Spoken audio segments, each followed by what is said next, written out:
talks as a diplomat?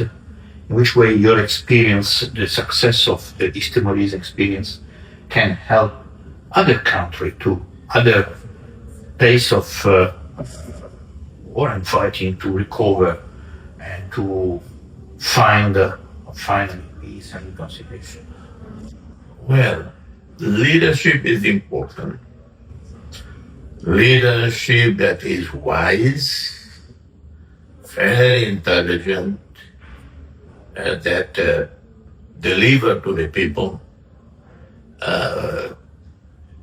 is decisive to create conditions of peace, stability in a given country. But even those good leaders who are very inspiring, who are idealistic, sometimes they face problems of delivery, not because of their failure in leading and providing a vision, policies to create better conditions for the people, but lack of resources. You know, a country coming out of long conflict without its own resources that can come from oil, gas, diamonds, or whatever, has to rely on foreign donors. And that is very limiting to your freedom to do what you can. So some sectors, others, of course, even with all the oil and gas, they still don't deliver it, because the money is squandered in wrong policies or in corruption mismanagement. In our case, I have to say, we did have a lot of international support in the beginning, primarily Australia, Japan, China, South Korea, in the region, New Zealand, in Europe, Portugal, but also Rhode Island, UK, France, Germany, other countries, Spain, other countries did, but less. Plenty from the United States, Brazil, Cuba. Cuba primarily in the health sector, training our doctors. So we cannot complain of international solidarity. So the country has made tremendous progress, because in the meantime we also found oil and gas.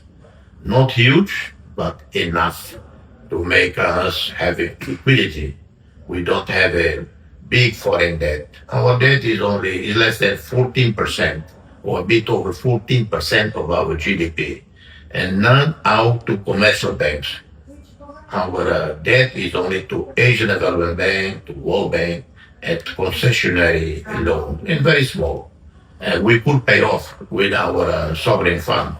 We have a sovereign fund of almost $20 billion, which we invest in the international equity market.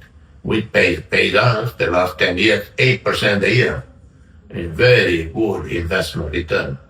So we could pay off the debt, but borrowing is better, because what we pay back in terms of the loan, 1%, 2%, 4%, is less than the 8% we get from our own investment. So we are doing pretty well. But because of lack of human resources over the last 20 years, we have many more now than before. Administration is weak, and so on. But other great qualities we have. One is, in 25 years almost now, not a coup by our military. We have had some issues of discipline, but minor. Our defense force have behaved very professionally. They don't get involved in politics. Our police also. They have sympathies for different parties, different leaders, but they don't interfere. They don't try to influence the election. Part of your question, in my answer, is that stability, peace in one of these new countries, developing countries, depends on the role of the army. There are some good stories in Africa. For example, in Senegal, they never had a coup since independence. Malaysia, the military hardly ever seen them. Very professional, stay out of politics. Indonesia transition from dictatorship in 98, 99. Today, the military stay out of politics. They're still influential, but really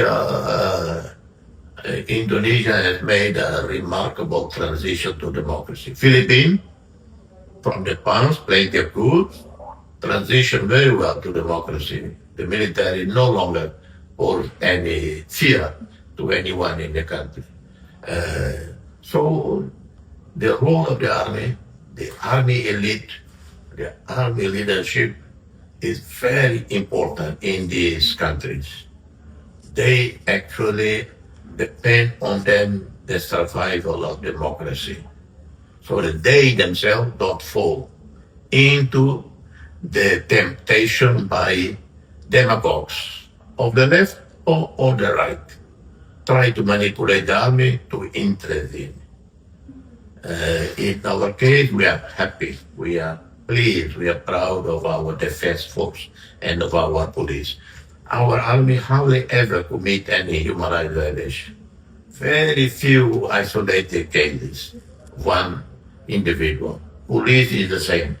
No rampant abuse by the police or by the army.